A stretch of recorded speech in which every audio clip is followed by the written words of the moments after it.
Today we're talking about a very exciting topic called identity crisis and how to not let it be a wrecking ball for your life. You may also know it as quarter-life crisis, midlife crisis, a general unraveling of your sanity and self-worth.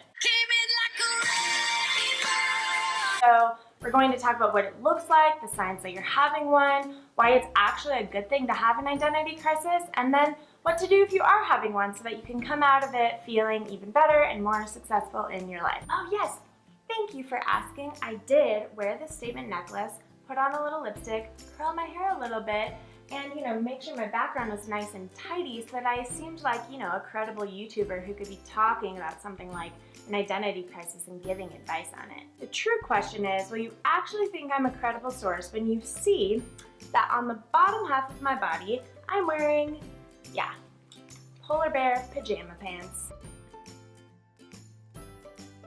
So if you don't know me already, my name is Kelsey, my middle name is Joy. I am a life coach, I'm a kindness advocate, and I'm just generally somebody who's curious about people and why we do the things that we do.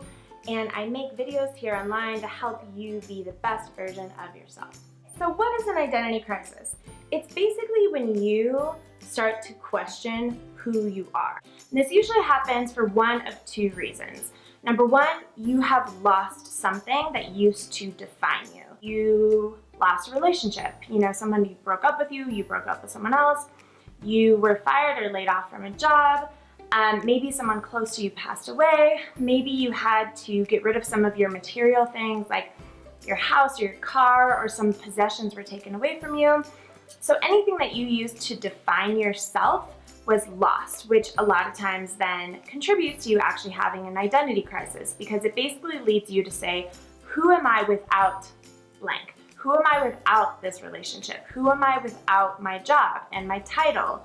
Who am I without my stuff and all these things around me that show others like what my status in society is? So then the second reason you may have an identity crisis, quarter-life crisis, midlife crisis, is because the things that used to make you happy or that you thought made you happy and defined you and were part of your identity no longer align with who you are. So maybe you're in a job that at the time it seemed really great. You were like, yes, I got this job, I'm so excited about it, this is what I've been working for.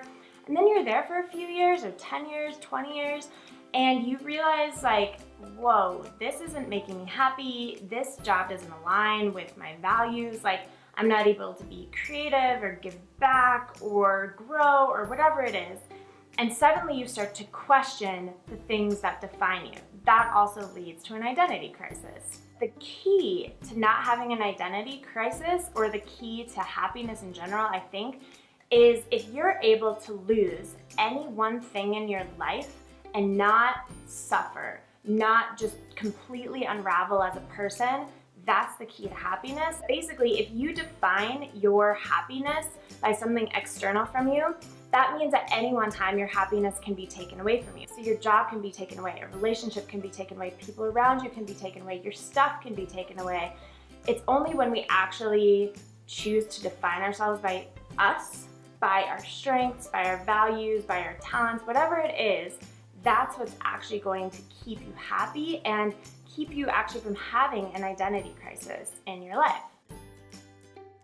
So with all that being said, an identity crisis is actually a really cool opportunity.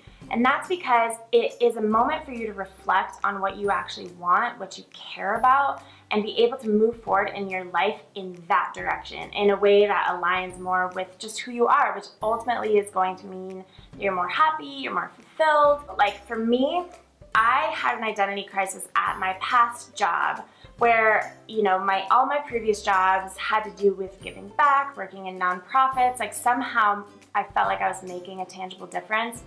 And I worked at a job where I was in sales. And although I really believed in the product, I just hit a point where I was like, this just doesn't feel good. And I realized that it was because I wasn't giving back, and that was a huge part of my identity. And so I left that job and started working at a nonprofit, and I've been there the longest that I've been at any job. And that was all due to this identity crisis. Oh my God, my life doesn't align with my values. Who am I really? And just doing a little bit of self-reflection and changing things up. And it's a really good thing to get to that point because, like I said, it means that you're able to actually go into something that's more fulfilling, that you actually like doing. And the more that we can do that in our life and align what we're doing on a regular basis to what we actually care about and who we really are, the happier we're going to be.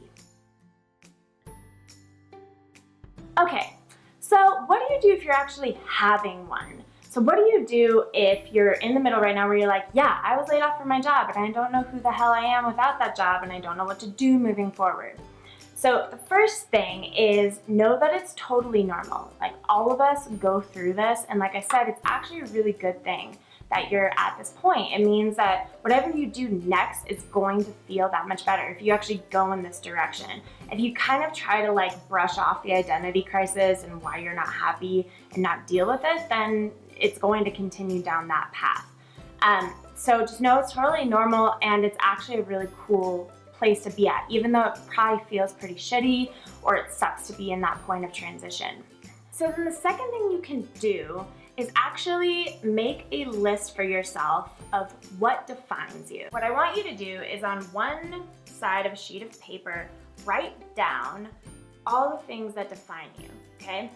So you could write down, like for me, I'd write down, I'm a daughter, I'm a girlfriend, I'm a Colorado native, I am a compassionate person who likes to make a difference, I'm a lifelong learner, I'm a life coach, I work at a nonprofit, I don't know, like whatever the things are, okay?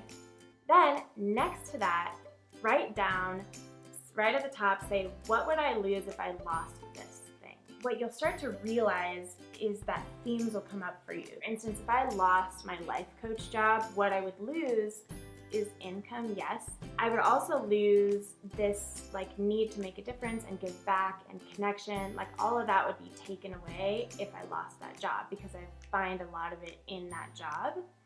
So then when you write down all the things you would lose if you lost that thing, it'll start to become apparent to you some themes that are popping up. And those themes are usually the things that really matter to you and the things that you care about. And ultimately, it's coming down to the things that you value and your strengths. With the life coach job, if I lost that and I lose then connection and that ability to make a difference, and yes, I'm losing money, then the thing you can do is say, okay, well, what are other areas of my life that I can make a difference, that I can have connection, that I can make money, and realize that by losing that thing, I'm not losing all of that. It just happens to be a mechanism for bringing me those things. You can then go through every part of your life basically and just start to, weave in more of those things that you need. So more opportunities to make a difference, more connection, and realize that that's something that's important to me, then I'm not going to be as devastated when I lose that thing that's external from me. I'll still be able to have those things that truly make me happy. So that's an exercise to do if you're going through an identity crisis, because it actually helps you to realize, what is it about this thing I lost that was actually making me happy, or what was that bringing me that other areas of my life aren't bringing me, and then you can bring that in another way. And then you can kind of go from there and make some decisions about what to do moving forward, whether it's, what kind of job to pursue, how to add more, connection or love or something like that in your life if you lost a relationship, whatever it is.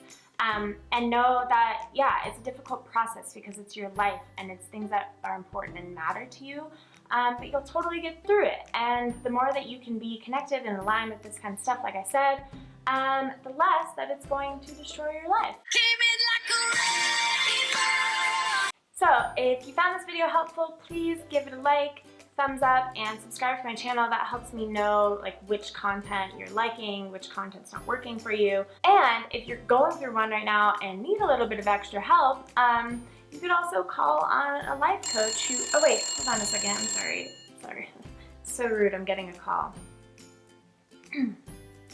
Oh, hey, yeah, Barbara, what's up? Oh, you're wondering where you can find a life coach? Oh, well, that's so funny you asked because I'm a life coach. Yeah, you just go to www.kelseyjoy.co, and then you can just, you can fill out this form. You have a free 30-minute discovery call. We get to know each other, see if it works for you. Yeah, Yeah, and there's some free resources on there too. Oh, absolutely. Yes, my Instagram channel. Thank you. Oh, thank you for following me there. I really appreciate it. Oh, thank you so much, Barbara. I'm so sorry, guys. So like I was saying, you know, if you need to go a little bit deeper into this, you could always hire on a life coach. You know, there may be some around in this area where you could find them and hire them and have them be happy, because that's what makes them happy in life. Thank you so much for watching. Have a great day.